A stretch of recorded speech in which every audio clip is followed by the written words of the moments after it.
morning, everyone. Welcome. My name is Kira Epstein. I'm the program coordinator at the New School at Commonweal. And I'm here today with Brooke Hecht and Catherine Cummings from the Center for Humans and Nature to welcome our host, Melissa K. Nelson, and our guests, Rowan White and Rachel Wolfgram. This is a geographically diverse event. Melissa, Rowan, and I are in Northern California. Brooke and Catherine are in Chicago, and Rachel is joining us from New Zealand. This is a gathering that likely would not have happened without the events of the last 18 months, moving us to webinar events. We are so pleased to co-present this conversation with the Center for Humans and Nature and to help them celebrate the publication of their new book, What Kind of Ancestor Do You Want to Be? And I want to say that I feel really honored to welcome our speakers and our hosts today, Indigenous women leaders doing amazing things in the world. And we're grateful that you are all here with us to hear the conversation as well. Thank you for being with us at the New School at Commonweal today. We hope that you will join us next week as well for the second half of this conversation series about the seventh fire, when Melissa talks to two more Indigenous women leaders, Kaylina Bray and Nicola Wagenberg.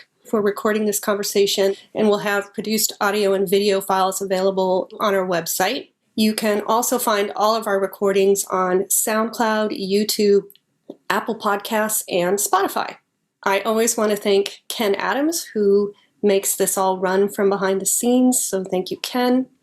And with that, I will turn it over to Brooke Hecht, the Executive Director for the Center for Humans and Nature. Thank you so much, Kira, and hello to all of you. I just want to quickly say that we at the Center for Humans and Nature are so honored to be partnering on this event and also to have been a partner in publishing this book. I'm also so grateful to have had the chance to work on this project with my close colleague at the Center for Humans and Nature, Catherine Cummings. Catherine leads the Questions for a Resilient Future program at the center, and she is going to share a bit of the background on this project with all of you. So thank you again for joining us today. Thanks, Brooke. It's a gift to work on this question of what kind of ancestor do you want to be, and in service of the center's mission with you. And I'd also like to thank Kira and Commonweal for enthusiastically partnering to make a space for the important conversations we'll be engaged in today. I'm joining you from the traditional homelands of the people of the Council of the Three Fires, the Ojibwe, Potawatomi, and Odawa, as well as the Menominee, Miami, and Ho-Chunk nations, who knew this land as a place of exchange, gathering, and healing. And I'm honored to gather with you today as this is the 10-year anniversary of the Center for Humans and Nature's publication, Questions for a Resilient Future, from which the Ancestor book emerged. For 10 years now, the Questions for a Resilient Future has nurtured a public practice of questions, engaging with the world and refining our responses to the challenges of our time with humility, curiosity, and through expanding community. If you visit humansandnature.org, you can explore the questions, including our current question, what stories does the land hold, which is led by our editorial fellow, Christine Lukasovich. You can read others' responses and share your own responses there at the website. And additionally, later this month, the Center's journal, Minding Nature, will feature a special section on the Questions for Resilient Future. And that section includes an essay, not to be missed, by Christy Belcourt, the artist whose work is on the cover of the book that we're gathering around today, the Ancestor book. So I'm delighted to be able to celebrate this anniversary with all of you, and with a question that gives us root today, the question, what kind of ancestor do you want to be? I hope this conversation will inspire you, if you haven't yet, to check out the book, What Kind of Ancestor Do You Want to Be?, which was released this year in partnership with the University of Chicago Press and is co-edited by colleagues all here present on the call today, John Hausdorfer, Brooke Perry Hecht, and Melissa K. Nelson, and myself. This gathering today is specifically rooted in the section focusing on the seventh fire that Melissa crafted with the colleagues that are, two of whom are joining us today. And in addition to being co-editor of the book, What Kind of Ancestor Do You Want to Be?, I'd like to introduce Melissa K. Nelson, who is an ecologist, also an Indigenous scholar activist. She is Anishinaabe, Métis, and Norwegian, and is a member of the Turtle Mountain Band of Chippewa Indians. Melissa teaches at Arizona State University and is president of the Cultural Conservancy. In addition to the book, What Kind of Ancestor Do You Want to Be?, Melissa has contributed to and edited Traditional Ecological Knowledge, Learning from Indigenous Practices for Environmental Sustainability, and Original Instructions, Indigenous Teachings for a Sustainable Future. She is also the creator and host of the Native Seed podcast. I'm pleased to be here to listen and learn with all of you. Melissa, thanks for everything you contribute to this ancestor question, including living it each day. Chimigwich, Catherine, thank you so much. And thank you all for those beautiful introductions. Bujun Dinwe Maganatug, Melissa Nelson, Indigeni Kaz, Makunzi Gabawiki Dashnigo, and then Anishinaabe Ikwe, Mikinakwa Juing, Turtle Mountain Chippewa, and Dunjiba. I greeted you all as relatives and introduced myself as Melissa Nelson. My Ojibwe name is Makunzi Gabawik. I'm a member of the Lynx clan, Anishinaabe woman, proud member of the Turtle Mountain Band of Chippewa. And I'm so happy to be here with you today. Welcome. I am standing currently on the lands of the Coast Miwok Nation, the sovereign lands of the Federated Indians of Great Rancheria, on the beautiful West Mountain, also known as Mount Tamalpais for those in Northern California. I honor the Coast Miwok and Ohlone peoples of the San Francisco Bay Area, the beautiful ocean and bay and waters and mountains and lands that they've tended to for thousands of years. So I'm happy to be a guest in their territory. But I greet you with all of my ancestors and welcome you here today. It was such an honor to co-edit this book with Catherine and Brooke and John, and have the honor of curating a section dedicated to Indigenous authors and contributors and leaders such as Rowan White and Rachel Wolfgram. And you're in for a treat to hear them share their beautiful stories and read some passages from their books. And I want to first frame and give a little context for the seventh fire. For us Anishinaabe people, and also Ottawa or Odawa, as well as Potawatomi, the Three Fires Confederacy that Catherine mentioned, we have a profound and deep relationship to this concept of seventh fire. And seven is a sacred number for us for many reasons and for many nations and tribes. And for us, it refers to our seven ancestor teachings, which is a whole other thing I won't get into now, but it's a very profound teaching for us.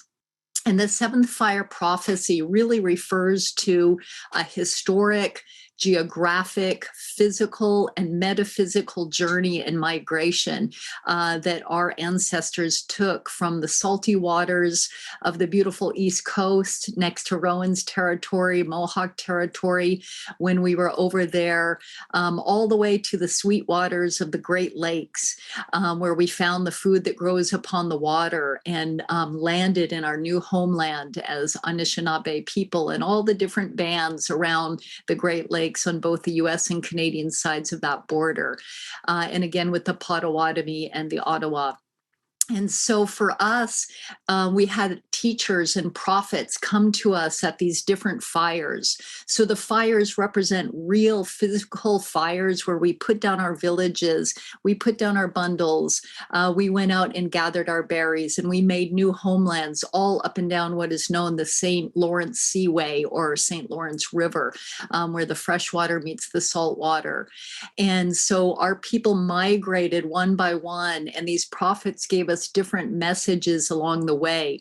This seventh fire prophecy tells in the third and fourth fires when the white-skinned people came from the east and created havoc for our forests and our fur friends and all of the different elements of the land. And so this was a time of great disruption, what we would call the impacts and ruptures of colonization, including relocation, reservation, the social ills that came from that, the trauma that came from that. And then we get to a period in the seventh fire. And really, we're kind of, it's debatable. There's many interpretations to when this happened in linear time and geographic places. But some would say, including the wonderful Robin Kimmerer, that we are kind of at the edge now of the seventh fire. And that's when my generation, I would include Rowan and Rachel in this generation, where we could have really just assimilated, into mainstream. That path was a well-worn path of assimilation. But our traditions were too strong and too powerful that we remembered to remember. We turned around, we looked back, and we said, we must recover our languages, our stories, our seeds, our foods, our heritage. We must piece together and recover from all of those impacts of colonization and really create kind of a new people in a modern era. And so this seventh fire is in motion, in transmotion, and is developing. And we are, it's part of the revitalization movement of Indigenous peoples in Turtle Island, and I would say worldwide. But then we're about to light the eighth fire, and this is our youth. This would be our children and grandchildren, when a new people will emerge based on peace and brotherhood and sisterhood and kindness and sustainability and regeneration. But we're at a crossroads, and many people have been talking about this crossroads. It's a very powerful time. Indigenous people cannot move forward on the good green path of the future, a healthy future, without the white-skinned people, without our allies, without the descendants of the colonists. So we're at this crossroads between a good green path and a scorched earth path, one that is broken with shards. As Eddie Benton Benai, wonderful Ojibwe knowledge keeper, articulated in his book, it is going to be a reckoning between these two paths. And we really need to acknowledge the power of solidarity and working together to light the eighth fire for a sustainable future for all of life. Otherwise, the path does not look very good. And so in our book, we have beautiful teachers like Rowan and Rachel and so many others speaking. We also have youth, many Indigenous mixed race youth who are sharing their stories of what a good future could look like. So I just wanted to share that context of what this concept of seventh fire means for us and for this book. And I now want to introduce an incredible new film, one of Rowan White's gorgeous creations, Seed Mother. And this was a collaboration that Rowan did, and she can share more about it herself. But we're going to see the first couple minutes of it. And then, Rowan, you can share with us about the inspiration of the great introduction to the film Seed Mother, bringing seeds home. And Kira, with that, we can start the first animated piece.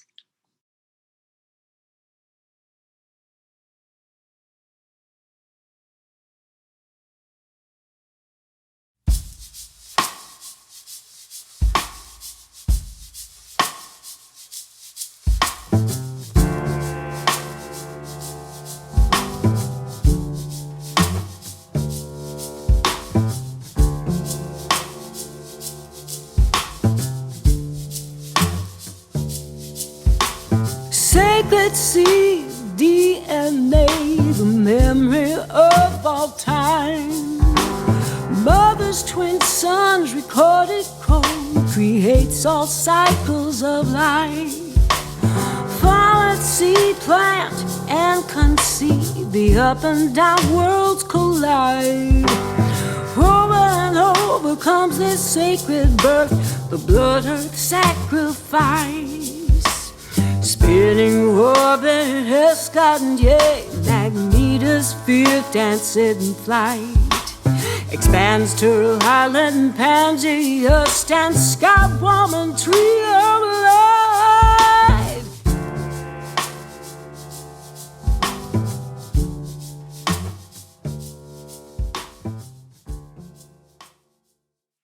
Wow. Wow. I would now like to invite Rowan White to please introduce yourself, dear, and share a little bit about the inspiration for that extraordinary first clip of a longer video. And you can find it at the NAFSA, Native American Food Sovereignty Alliance website.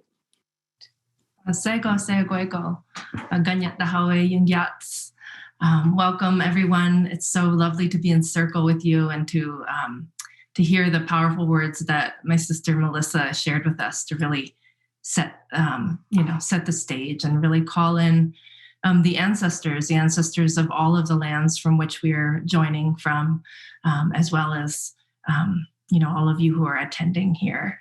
I spoke to you in my Indigenous language of Geha, Mohawk, and I just introduced you myself in the way that we would. My Mohawk name is Ganyet Hawe, which means she carries snow, because I was born on the first snow of the year in a big blizzard.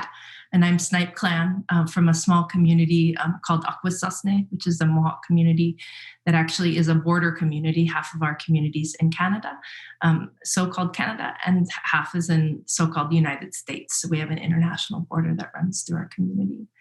And I'm a seed keeper and a mentor at Sierra Seeds, which is our home farm here in the lands of the Nisenan and the Maidu people in the Sierra foothills of California.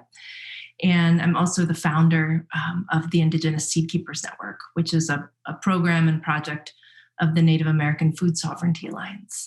I'm currently on a creative sabbatical because I'm working on a series of books and mixed media projects, somewhat similar to what we just saw. So Seed Mother Coming Home was a beautiful collaboration that had been incubating and sort of gestating for a while, which is to really illuminate and be a compelling love poem for the seed rematriation movement and the role that seeds, our sacred seeds and our sacred food play in our dignified resurgence as Indigenous peoples. And they have been our ancestors and our mentors and our guides, taking us through a very unconventional rites of passage in this current time, and have been calling us to heal, to revitalize our culture and language. And so that is a 7-minute clip. And I think we have bigger visions of that unfurling into a much bigger series of narratives. But we did also include, in addition to the film, I just want to mention on the Native Seed Pod, there's a bunch of wonderful interviews with some of the Indigenous women farmers who we've been collaborating with. So feel free to go head over there and check that out. But I'll go ahead and pass it over to Rachel as she can introduce herself as well. Tēnā tātou i te whare. Greetings to the house. E ngā maunga whakahi to our mountains that stand proud before us. E ngā moana a Tāhua to our beautiful oceans. E ngā aua wakatere taniwha to our rivers and taniwha navigating them. Ke mihi, ka mihi kia koutou o mātou tupuna, we acknowledge you, our ancestors. E ngā tini mātāwaka to our diverse peoples. E ngā mana to our collective mana. E ngā reo to our collective voices. E ngā karangataha maha, greetings to you all. Nā reira, te mihi atu kia koutou katoa. We are inspired to be here together with you. Tihei Mauri ora. Kia ora, everybody. My name is Rachel Maunganui Wolfgram. I'm very, very honoured to be here with you all, and particularly to be invited by a dear friend and colleague, Melissa, to be part of this presentation. And I'm also here on behalf of myself and my co-author in this book chapter that we wrote, formulas for this book, What Kind of Ancestor Do You Want to Be? Shelley Spiller. So Shelley is a dear friend and colleague of mine who I've worked with for a number of years in Aotearoa, New Zealand. So very happy to be here. My name, I come from many mountains, rivers and awas across the Pacific Ocean. I'm connected to many tribes in Aotearoa, New Zealand.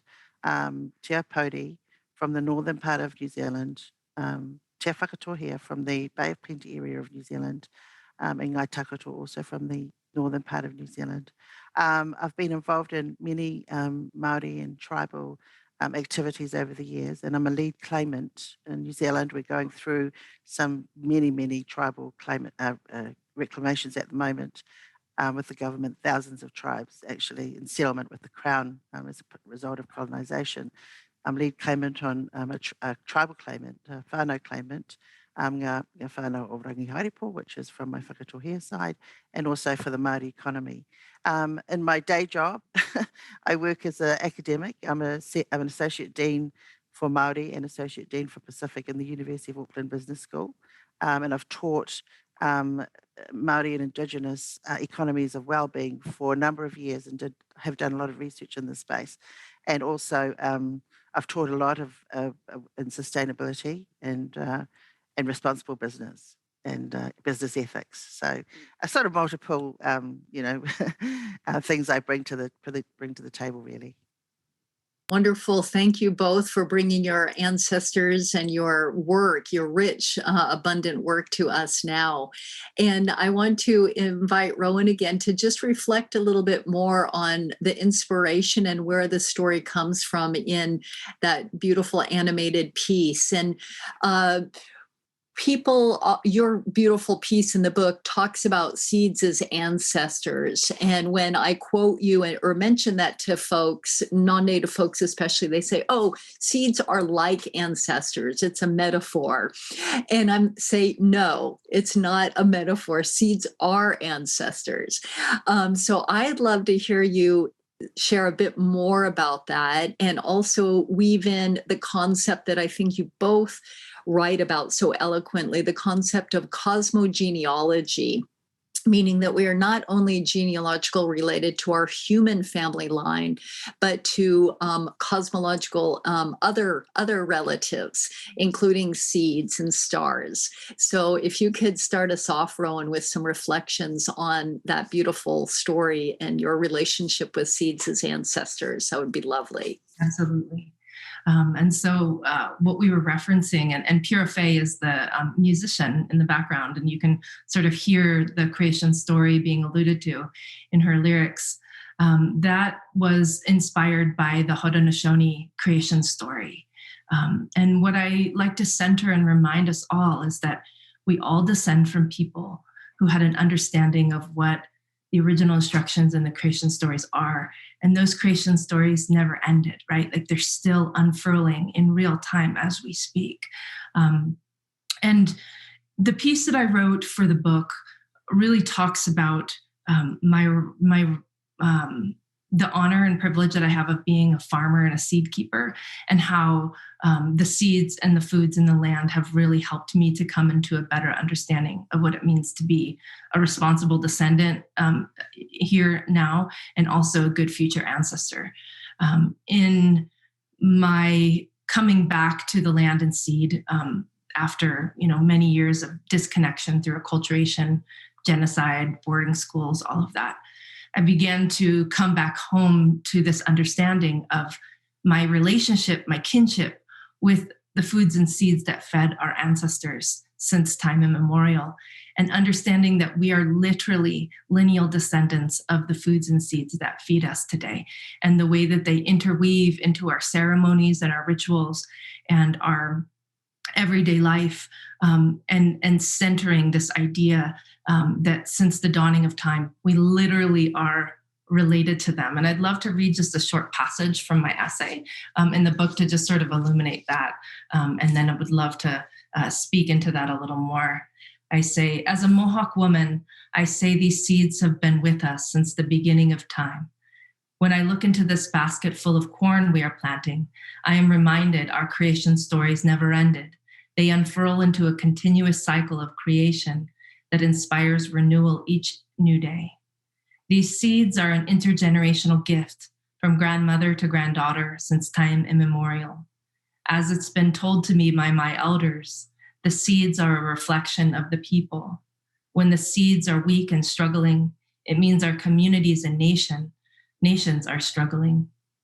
When our seeds are strong, it means our nations and communities are strong and in good health. These sacred and precious seeds carry our story, sprouting alive into new form to nourish us in many ways. Our beautiful seeds are deeply connected to lineage and specific lands of origin. These foods and seeds are our mirror, our reflection. Their life is our life. We are intimately intertwined with their well-being, and we are bound into a reciprocal relationship with seeds that extend past living memory. These agreements between us and our plant relatives are imprinted into our cellular memory. And what I want to end with there, which is that the depiction in that the animation is that quite literally our original woman, our first ancestor who fell from the sky world into this world in Turtle Island, carrying a baby in her belly, birthing that baby from her belly, and eventually that her daughter becoming impregnated with twins who were sort of birthing, this is the original part of our creation story. When she died in childbirth, birthing those two original twins who represent sort of the duality and the tension that we are in relationship to here on Turtle Island. We actually, the original foods sprouted from her body, the corn from her breasts, the beans from her hands, the squash from her belly button, the potatoes from her legs and sunflowers from her feet, the tobacco from her head, and the strawberries from her heart. And so literally they came from her flesh and blood and bones as a gift to her descendants that would feed and nourish us from here on out. And so quite literally, the foods came from the body of our original ancestors. And so that is the relationship that we are bound in, and that is the kinship that we tend to, not only in theory and this idea, but quite literally when we are planting seeds in the ground. And so my essay, I talk a lot about, so a lot of visuals and ideas of my role as ancestor as being someone who quite literally is nourishing those whose faces I might not ever know, but who's I have a responsibility to tend to their well-being. And these seeds become sort of the ones that live through the generations beyond our own physical life to help us fulfill that responsibility. So it was a great honor to participate and to share that. So hopefully that helps bring some context to the animations. Gorgeous, Rowan. Thank you so much, and for sharing from your beautiful chapter. I just love it, and sharing a little bit more of the context of the gorgeous animation. And it's all of those relatives in different traditions. Certainly your Haudenosaunee are also clan relations, right? The turtle and all the different animals in the seeds. So it was just great to see that it's an embodied kinship of ancestors really animated in that story. So thank you for beautifully demonstrating that. Rachel, I would love to bring your voice in and some of your teachings from your Maori and Tongan tradition. I've learned so much from you and your sister and your family about this profound concept that you write about in your chapter of Whakapapa. And it's about genealogy and lineage, but it seems to be about so much more. There's just layers and layers of richness. And when I ever hear you or other Maori folks speak, in no matter what the context, universities, business, grassroots, etc., you really bring up this concept of Whakapapa and how central it is to your identity. So if you could share a bit more and elucidate more about that rich concept for us, I think that would be lovely. That's great. Kia ora, and thank you, Melissa. I have a few slides with pictures that I think might help to animate the conversation a bit, so I'll just share those. Yes. So it's a really incredible task to talk to people about Whakapapa.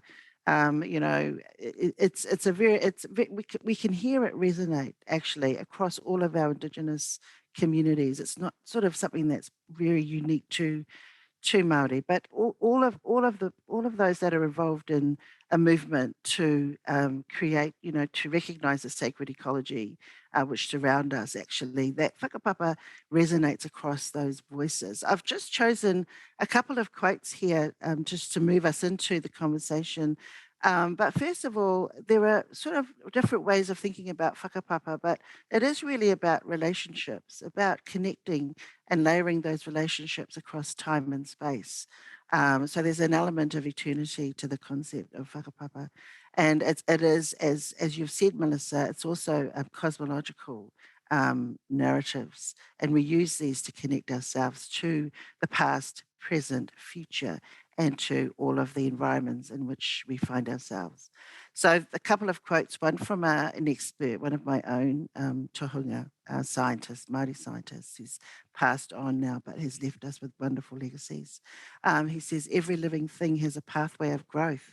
Listen to the voice of the dawn maiden heralding the coming of the sun. Feel the warm rains of spring as Hine Kohu lays a korowai over her mother, Pt1. Ka rongo I te ihi o te rā, ka hau mai tuau e rere nei.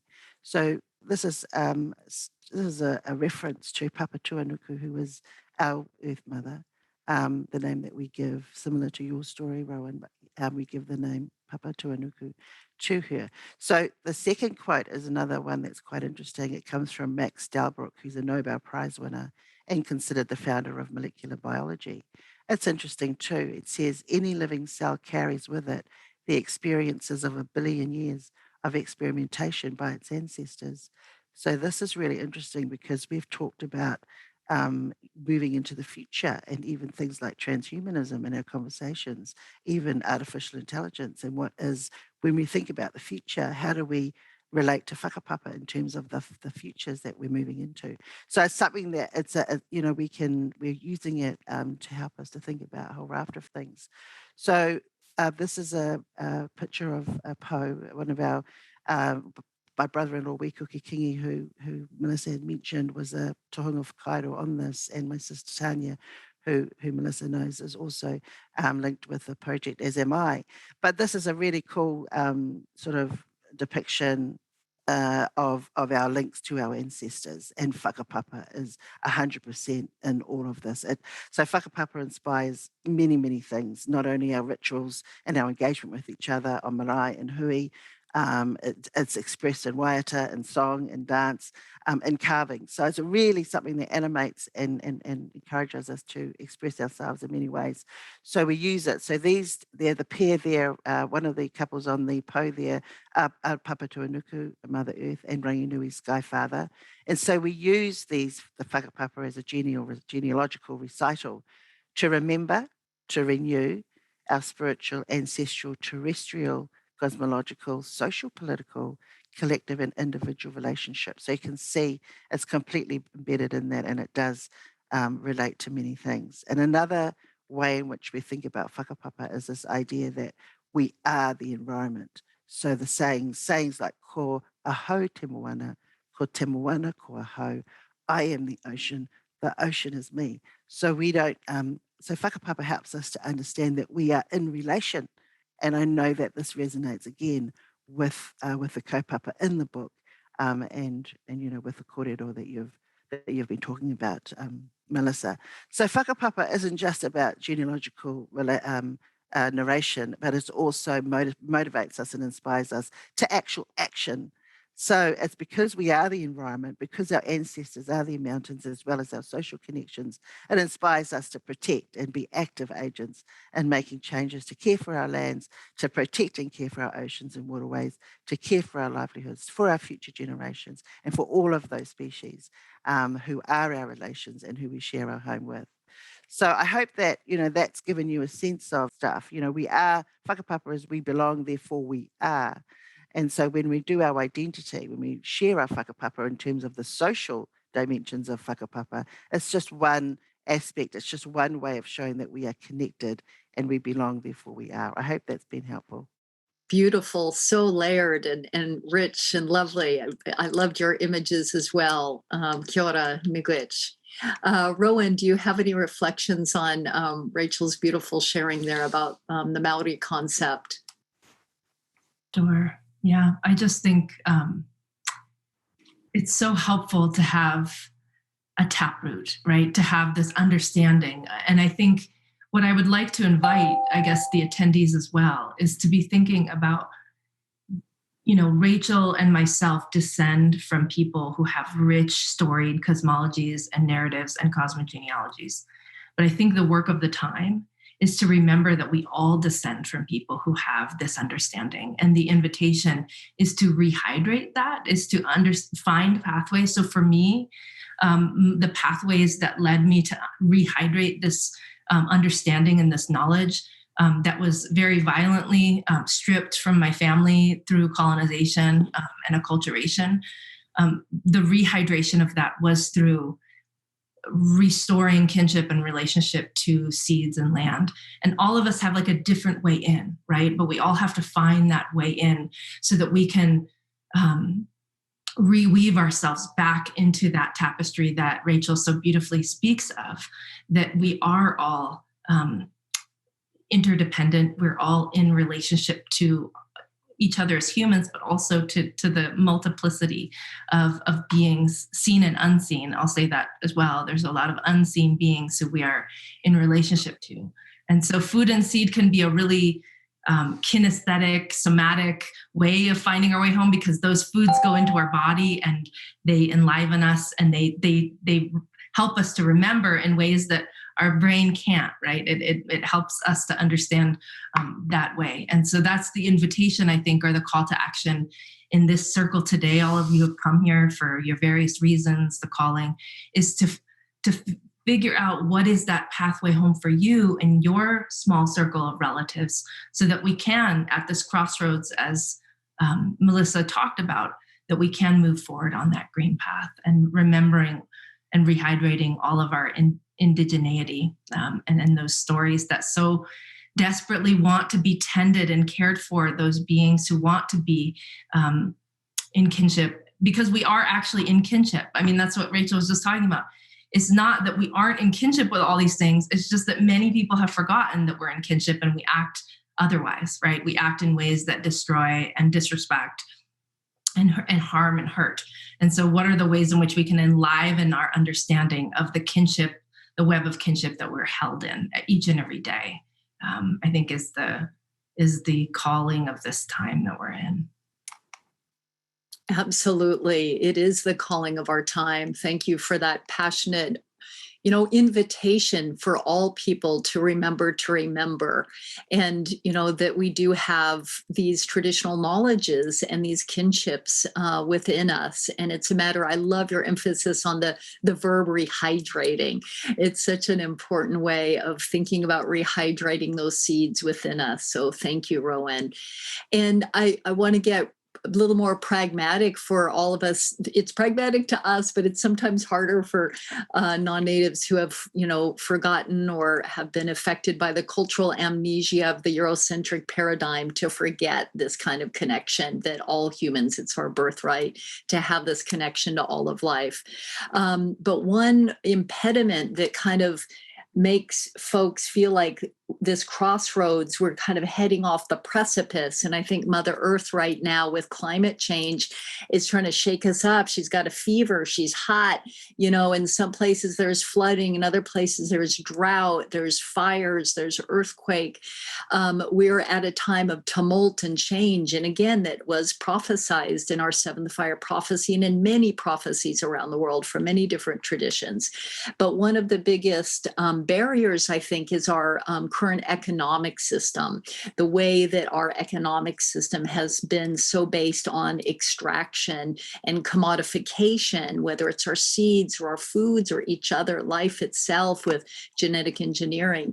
And I know that both of you write very powerfully and eloquently about the economies of well-being through your work, Rachel, with sustainable economies and with Maori businesses, and Rowan with you with, the trade networks of seeds and foods across vast distances without any monetary exchange, but the exchange of seeds and breath and bundles.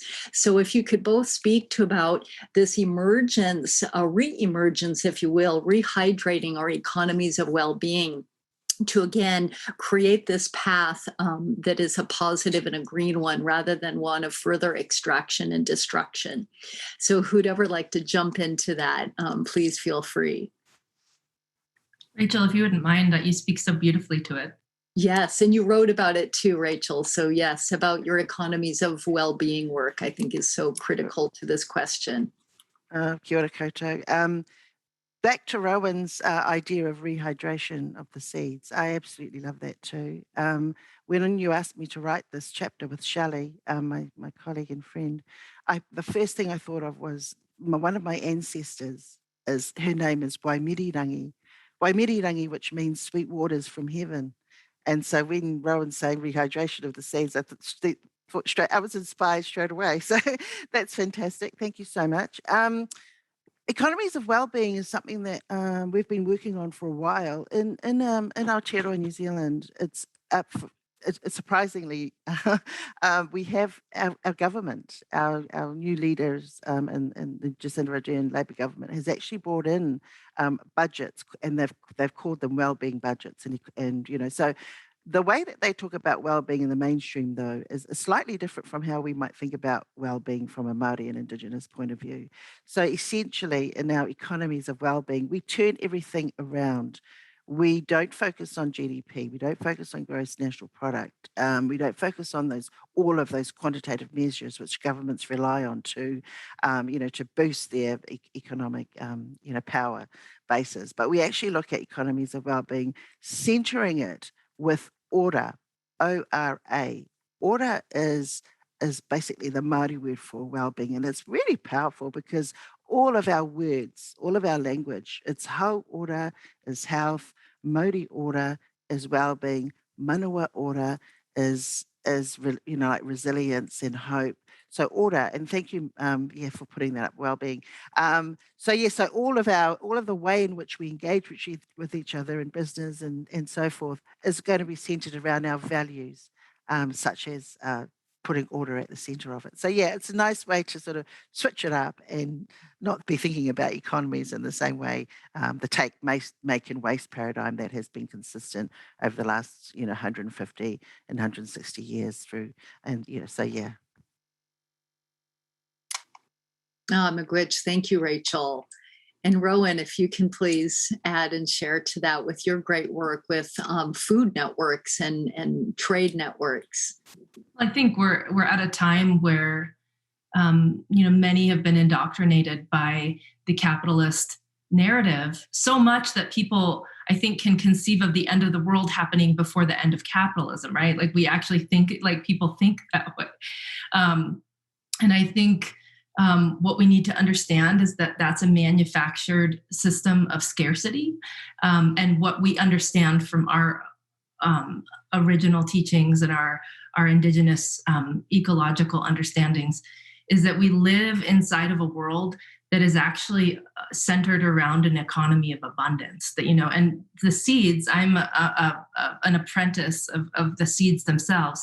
And they show us that one seed becomes 100, and then 100 becomes 1,000, and so on and so forth.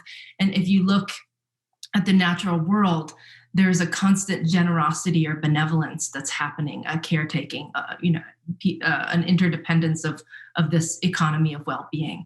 And I think, again, that's why this work with folks like Rachel, yourself, Melissa, and many others in this book is getting us normalizing the Indigenous narratives of this economy of abundance and well-being, because it's only been for a relatively short amount of time in the span of human existence that this cancerous, malignant scarcity mentality, economic mentality meant to control, wealth to a very few, has been in effect. And quite honestly, it's only going to go a very short amount forward until we see mass extinction. And so we're at a point where the cultural work of storytelling, of the youth being involved in helping us to again, rehydrate and share forth this understanding, because it's all in our blood and our bones.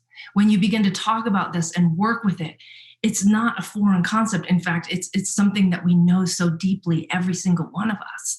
And so, I see that when I reintroduce seeds and food and growing and caretaking of the land back with students of mine so quickly. It's like, it's a remembering, quite literally. It's like putting the pieces back together. And I think we're at a time where many people feel the calling of the seeds in the land, and to begin to restory and reimagine the future, and what a vibrant, relational, kin-centric food system and food landscape can look like. I think it's possible. So. Lovely, lovely. And your work with the Seed Keepers and the Native American Food Sovereignty Alliance and the Mohawk Nation and so many. I mean, you are in the good business of producing food. Yeah. Do you want to share a little bit about some of the foods that you produce and share in your various communities? And we're literally, again, there's a tapestry of trade networks that we always call them kinship routes, right? You can call them trade routes, but they're really kinship routes by which seeds, foods, bundles, all kinds of things passed along.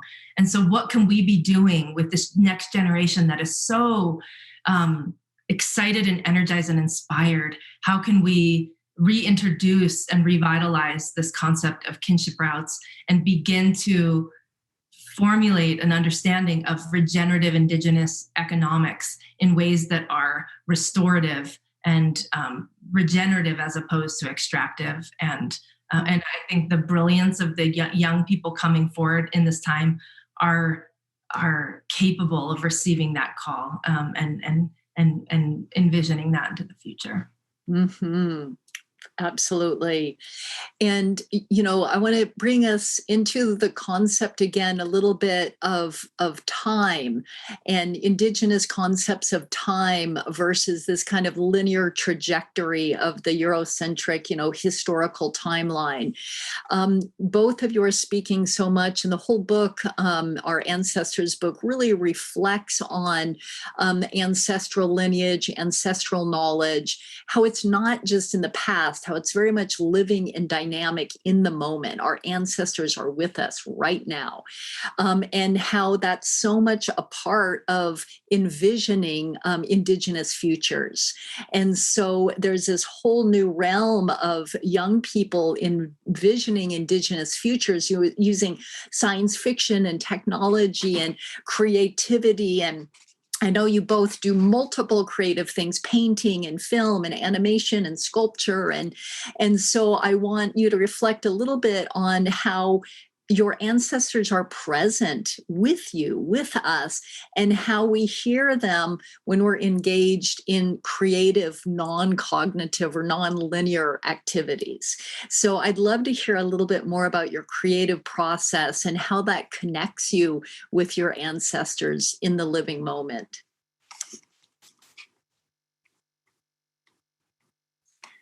Again, a really amazing question.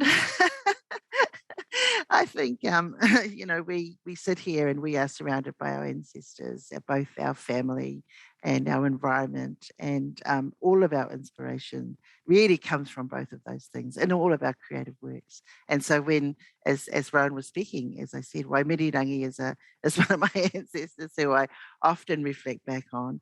And you have to remember that our family ancestors, they grew in really complex times as well.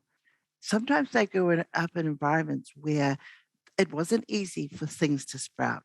My ancestors, they traversed vast oceans across the Pacific to settle in Aotearoa, New Zealand. They had to create from scratch new homes. They had to sow new seeds for them to live. They had to, they were adventurers and innovators and traders. These are my direct line, my direct ancestors in the family sense. So over time, when they observed the power and nature of the environment, they accorded it with divinity. So that's what our ancestors did. They observed, as scientists, they observed how powerful it was, how the sun, nourished, and how the rains nourished the environment so that they could have food. They actually observed over hundreds and hundreds and all of our ancestors, some thousands of years, to get to the point where, hey, we create a cosmological community of divine beings that are reflective of what they've been seeing on the planet. And this is our way of connecting. And this continues to inspire us throughout time. We just, as you've said, Rowan, have to help others remember their journey and the power of that, and why they did these things, and why we need to keep on into the future with the same kōrero, with the same thinking. Agreed. And I think in some ways what we have to, I guess another invitation is to, in a time of a lot of noise, right? Like a lot of stimulation and a lot of noise coming from a very disconnected like story, right? There is a story, in capitalism and in the world we live in, but it's a very disjointed sort of linear story. But again, as Rachel so eloquently talked about, the earth around us is held inside of our bodies, and we can resource ourselves in order to remember. And so ways in which we can quiet ourselves and create spaces for intuitive reception, right? The ways in which we can continue to listen to the messages of our ancestors and those being seen and unseen in this time, that can help animate us and guide us into that more abundant future is critical. And I think in a lot of ways, the powers that be want to get us so much noise that we can't listen and hear to our intelligences that we have inside of our body, the ancestral ones. And how do we tap into an understanding of deep time?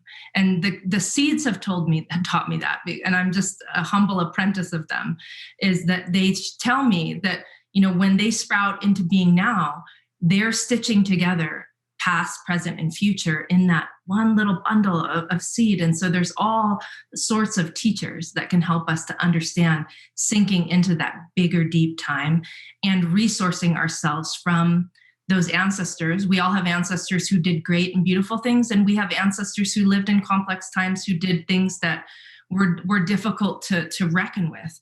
But how do we serve as best we can to metabolize and turn the compost heap of past failures in this time and do whatever it is we can? And we are not going to be able to solve it all, but each and every one of us doing a little bit of that work inside ourselves to find that restoration of that kinship and balance together in community and a collective effort will send a powerful ripple. And I think that's the key, is that we're all doing this together, right? We're not individual islands. We're all trying to do this together. And it's complex. But I think we need to remember that we do the earth of our bodies, the rivers that run through our veins and all that they carry and hold, we have access to that. So whatever it is you can do, like in my chapter, I speak about the sanctuary of the garden and how the garden has helped me to reconnect to ancestors, past, present, and future, to be animated by them in the ways that they would like that. And so whatever it is that is your sanctuary, whether it's in your sculpture studio or doing your art, like whatever it is that brings you into that place of being of good mind. We talk about that in our Haudenosaunee teachings as being of good mind, which is to be thinking about the ways in which our actions impact others, and not just other humans, but the vast tapestry of relationships. So beautiful. I did a summer internship with Native Sky Watchers, and it was all about Indigenous star knowledge. And it came up over and over again how, just like you were saying, that noise, how, in the urban areas, even though I love urban areas too, it's all good, it's all diverse and filled with life, many different types of life. But when you're in urban areas with so much light pollution, you cannot see the stars. And so we don't have a connection to the deep time, because when you're looking up the stars, you're looking up at your ancestors. In my cosmology, the Milky Way is the river of souls, and in many traditions. So you're looking at your ancestors and they're beaming on you at night. And so it's harder sometimes to connect with that deep time because we're not observing the stars as well. But there's the macro and there's the micro. And I love what the film did with Joran Mateo's great work identifying the micro word. When you look at a seed, it's like its own universe. It's a whole universe, and you're looking at your ancestors again at the micro level. And so that time in the garden to look at the seeds and to awaken the senses, it's a decolonial act to really remove the noise of technology and the busyness of modern dominant society and corporate capitalism, and to just awaken again. It's such, as you said so beautifully, Rowan, such a natural birthright if we just slow down enough. And that's why the slow food movement has really caught attention too, because slowing down and listening to the seeds and to the foods in our garden and creating those sanctuaries for us externally and internally is such deep medicine for our time. And the young people that I am blessed to teach in various contexts are hungry for this ancestral knowledge, deeply hungry for it.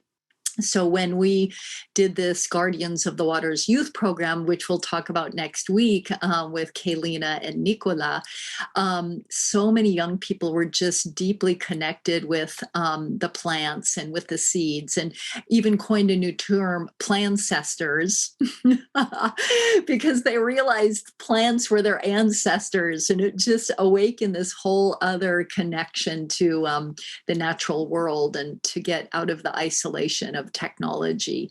So thank you. Beautiful. I think we are almost at time, but I would like to invite you each to share anything else you would like to from this concept of seventh fire, or a reading from either your chapter in the book or anything new that you're working on, a poem or anything you'd like to contribute as kind of a final word for this conversation. Well, I can read a short passage. There's a piece here, and it says, now as a mother who sings the sacred seed songs to her children in a humble act of keeping the ancestral traditions alive, I think of all those who came before me, who endured such incredible adversities so that I could stand here today with seed corn in hand and the love of thousands beating in my heart. I whisper to my daughter, water that seed planted deep inside the earth that is your own body, a tiny seed that sings an achingly beautiful song of remembrance, resistance, resilience, redemption, reconciliation. It was this powerful seed song that kept our grandmothers upright, who whispered to them to get up amidst the sorrow, to do what needed to be done to tend the earth and feed the children. It was these melodies that guided our grandfathers under a sea of stars as they made their way into new lands to protect the young. This map is written in the seeds and in the stars and the waters and the earth. This song is now your heart beating fiercely in promise to uphold the agreements to feed the sacred hungers of time. Mm, mm. Gorgeous, gorgeous. Oh. So beautiful, so beautiful. So that's the reminder for all of you, is that your heart is beating in promise right now to those ancestors seen and unseen. And so perhaps you could walk away from this circle and carve out a little time and a little space to sit with that and to listen to those agreements that are there. They may be faint, it may be hard to listen and hear for them, but they are there in the earth of your body. And that's the prayer I have for each and every one of you today. Gwitch. Rachel. So just here briefly, in terms of the question, what kind of ancestor do you want to be? I'll just take a little bit from my book too. How would you like to be remembered? I would like to be remembered as curious, an eternal learner, an explorer, and an adventurer. What traditions do you want to continue? I want to continue the traditions from my ancestors that recognize and value the intelligence of nature, to live with respect and care for our natural environments, and love and care for our whānau. What kind of cycles do you want to break? Cycles that disconnect us from our environment, that are driven by fear and led by violence. What new systems do I want to initiate for those yet to be born? I want my children, grandchildren, and beyond to be part of a movement of good, for peace, for unity, and aroha. So my kaupapa as to what kind of ancestors do you want to be is one that is dedicated to the pursuit of these things that leaves ancestral footprints like those of my own ancestors that tell a story of curiosity, exploration, and adventure, but done in the spirit of humility, unity, peace, wisdom, and aroha. Aroha. Oh, thank you. And maybe say what aroha means for those who don't know. Just briefly, so aroha essentially means love. Related to the concept of aloha in Hawaii, but the much deeper layers of meaning to those words than Hawaiian Airlines will give you. But thank you. That's beautiful words. Oh my goodness, such luscious teachings for our times and for honoring our ancestors and future generations. Yes, there is the book. It's such a gorgeous book. Christy Belcourt did the lovely cover, a wonderful Métis artist, activist, real community leader. I will now address some of our questions that we have from the audience and the participants. Dr. Kathleen Whitmire shares how she is fascinated by the concept of economies of well-being and how we are so desperately in need of that in the United States. Agreed. Yes, absolutely. And in the world, how can we contribute to bringing this into being? I love that idea. Yeah, I love that idea. Yeah. I think it's a fabulous, it's about time, because I did a big project for 4 years for Ngāpae Te Manamatanga, which is, our Māori Research Centre, and colleagues of mine, Shelley and Robert and Ella Henry and others. And it's about time that we actually did craft a book together on economies of well-being from our Indigenous worldviews, because I think that'll be incredibly powerful, and it'll make people sit up and think, actually, yeah, there are other ways of thinking about economies than the traditional ways that we've been thinking about them and doing them over the last 150 to 60 years. I'm going to go ahead and share a picture, because the picture will maybe help illuminate my answer to this. This beautiful picture. And I think what I want to say alongside this picture is that an economy of wellness is led by women like this, who cradle squashes as they are babies in our villages and in our communities. And so for those of you who are wondering, how can we move in the direction of these economies of wellness and well-being and nourishment, is to center leadership with women like this. So in your own community, being in connection with Indigenous leaders and resourcing them and platforming them and uplifting them and empowering them. They don't need people to speak on their behalf. They need people and allies to work alongside them to resource them. That means land back. It means rematriation of land. It means monies and resources coming their way. It means advocacy and uplifting their voices in the many different local, regional, and national political realms. And so that's where I think we are coming to this reckoning in the United States. I know we've been in a lot of conversation and a lot of tension points, but how can we center Indigenous Black bodies of culture because they have a more recent and more emergent remembering of their indigeneity, which can begin to craft these economies of well-being. So this is a picture from when we rematriated these squash seeds back to the Taos Pueblo, back into the hands of the women of the village. Yeah. Beautiful.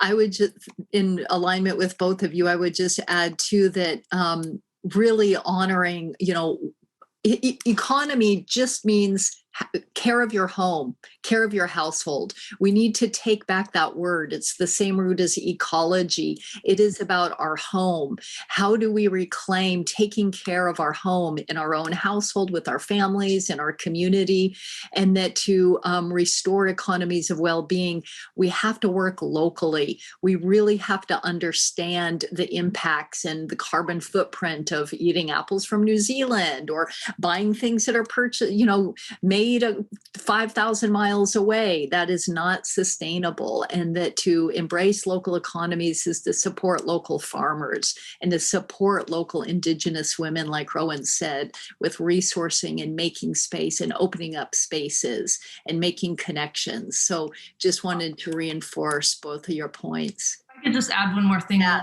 what you're saying, which is that I also think we need a new lexicon. I think that so many times we have words, like for instance, people will say that I do food systems work. And I always say, I hate the word food systems. That's not actually what I do. That's not the work that I do. The work that we do is restoring relational concentric food landscapes, right? We're reweaving that back in because the word itself, food systems, is from a cosmology and a worldview that breaks everything apart into these separate, cogs in a machine kind of thing. And so I think there's also an invitation there to think about what is the new lexicon?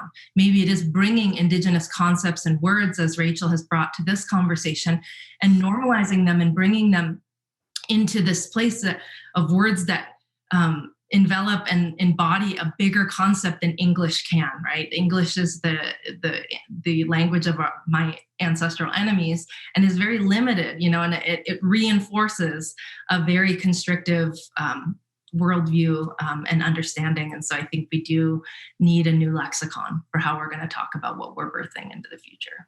Yes, so true. And Robin Kimmer talks about the grammar of animacy and really restoring a grammar of animacy. And you've been so wonderful in leading that too with your work, Rowan, especially the concept of rehydrating and how you're using that is just brilliant.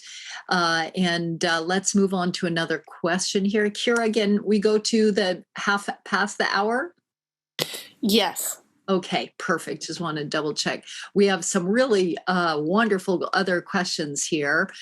Let's see. I think this one was a little interesting from Barbara. She said, do you have any cautions or thoughts on applying what we are discussing today without appropriating from others? How may we embrace our kinship while staying in our own cultural lanes, not ripping off other cultures in offensive ways? As Rowan said, we all have these things in our blood and in our bones. And I say as earthlings, it is our birthright as humans on the earth.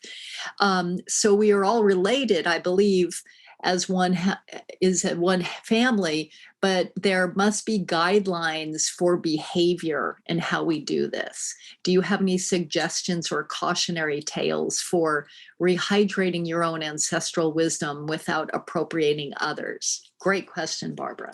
Well, I think there's a piece there that I'd like to address, which is that there are many people who are of European descendants who live in the United States, and there are people who still live in their ancestral homelands in other places.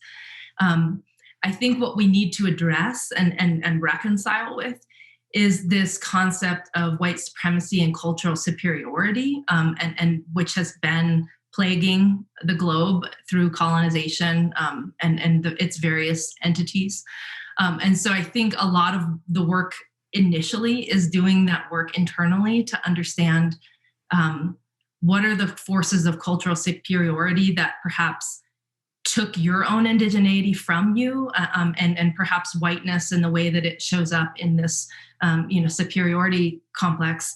And there's amazing teachers like Resma Menaken, who wrote My Grandmother's Hands, the ways that racialized trauma lives in our bodies. And then we can go back to those, again, finding your way home. You can find your way home. And many of you might have many homes. You might have many different people who you descend from. There may be a mixture of many different peoples.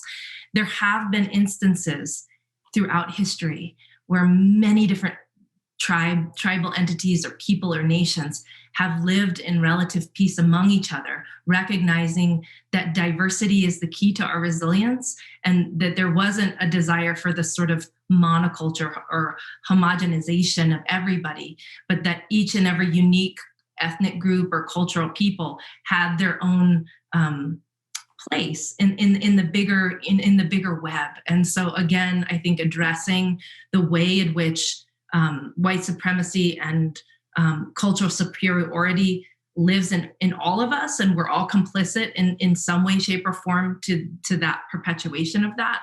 And then how do we kind of find our way home to those different hearths that hold that information without bypassing? And that's the key part, is a lot of people just want to go back to the way it was without confronting the harms and the violence of the way in which it shows up today. So you have to do that work of addressing your own racialized trauma, and then find your way home to the places of indigeneity that reside inside your body, and then bringing them forth in ways of integrity. And so that would be my piece. I don't have all the answers, but. Beautiful response. Thank you. And related to that, I mean, to really analyze historically the social construction of whiteness and white supremacy, when the early settlers came to the early New World, our traditional Turtle Islands, and invaded, the Irish and the Italians and the Dutch and the English were not a unified people, and they're still not unified, right? And so this whole idea of one unified whiteness against the brown and red people. Carl Anthony, the African-American architect and one of the founders of the environmental justice movements, has written very eloquently about that historical moment when there was this idea of creating a dominant whiteness to exploit and control and dominate the red, the indigenous, and the black folks who were brought here against their will. So a lot of work needs to be done here, but Rowan, you address that so beautifully. Well, and there's another piece I'll just add, and then maybe Rachel has something to say to it, which is that we all have intergenerational trauma that we need to be composting and metabolizing, right? Even the way in which whiteness has made some people of European descent want to chuck all of this beautiful cosmologies and things, to reduce harm to themselves in whatever context. And so we all do need to be doing that work of metabolizing that intergenerational trauma, and normalizing the indigenous worldviews, etc. So it's the work that we all have to do. Yes, absolutely. Rachel, would you like to contribute to this question or answer? Well, I think it's just really important to stay authentic to yourself. And be guided by the words of your ancestors, because people will come at you. I mean, we constantly are in battle with people, firms and businesses, exploiting our culture and so on, and taking it in ways that we have no control over. Unless you just want to end up fighting in courts all the time, which isn't really a great space to spend your energy, certainly. So, I think being authentic and listening to the voices of your ancestors and letting them guide you, you'll be surprised how you can overcome so many things by being truly connected to your ancestors and to the environment. Listen to those voices that, of the earth singing to us. Also crying to us. You'll be able to connect and you'll be able to hear them, and they will guide you. Don't let other things interrupt and be noise around that. Just be truly authentic and listen, Well, and there was a question I think I saw in the chat, which was talking about then how do we reconcile with those ancestors who did harmful things, right? That there are people, I mean, even indigenous people have ancestors who did, things that created harm, under complicated circumstances. And so in some ways, how are we, those of you who descend from colonial peoples, how do you reckon with those ancestors who did perpetuate harm and violence? I think it's also recognizing that there's what harm was done to them that made them do that harm, right? And so there's this healing through the ages of recognizing that hurt people, right? That perpetuation of trauma is like many generations old. And so how do we, it's not work that we're going to be able to do all ourselves. And if we tried to do it, we would go mad. We would go, it's not the work of one human to do, but we can do a little bit of work, right? We can do a little bit of that work of connecting with our ancestors who are freed from this earthly place and have a different perspective and understanding. And we can connect and communicate with them in ways that help the healing of that trauma that perpetuated these unspeakable acts and atrocities, that came through those avenues. And so, that's going to be the long game many generations of people working together to continue to metabolize the pain and trauma that created the violent culture that we see. And I always say it's like brokenhearted people. That's what I say that in my work, I say like genetically modified seeds is a form of violence, right, towards our mothers. It emerged out of rape culture, is this like non-consensual modification of these seeds. And I always say it's brokenhearted people planting brokenhearted seeds, right? It's a reflection, that same idea of the seeds being a reflection of each other. So the people in the United States are creating seeds that look like them, which are this like cut and spliced and tattered, and they have no sense of who they are and where they come from. And so they create seeds that look like them, and so it's part of that healing, those past generations, little by little, and then we'll get somewhere. Mm-hmm. Beautiful. And as one of my great teachers, Blackfoot leader Leroy Little Bear, always says, we find our cultural resilience in the medicines of the land. And those medicines in the land are always available to us. And we just need to listen more. And I want to share just a quick hopeful story that one of my great teachers and trickster leaders, L. Frank Manriquez, comes from, she says, an extinct people, the indigenous people of Los Angeles. Her nation did not get any treaties or federal recognition or sovereign status. Her language wasn't spoken for about 80 years, 100 years, but she started rehydrating her hands with the cultural practices of basket weaving. She tells a story of how whenever she wove the baskets by studying the old designs and, museum books and history books and photographs and in different archives, she would weave her baskets and hear these voices. And she thought she was going crazy. And then she went and listened to some of the old wax cylinder recordings of her ancestors. And she was hearing the language of her ancestors. And she now sings songs and shares prayers and has helped revitalize the so-called extinct language by really embodying the practices of our ancestors with her hands and the plants, the plancestors. And that brought back the wisdom and the words, the breath of her ancestors so that she could speak it again. Silent No More, Breath of Life is the conference they do for people who have no more speakers and are in the process of, they say, awakening sleeping giants or rehydrating those languages that are dormant in the earth. We don't believe they're extinct forever. We believe they're sleeping and dormant and can be rehydrated and reawakened. So that listening process that you both speak about is so critical. Thank you. Another question here. Let's see. I think we've kind of addressed this one, but I'll share it anyway. Thank you, Ariel. Is there a connection between individual and collective trauma and healing with remembering and restoring kinship with both humans and non-human beings?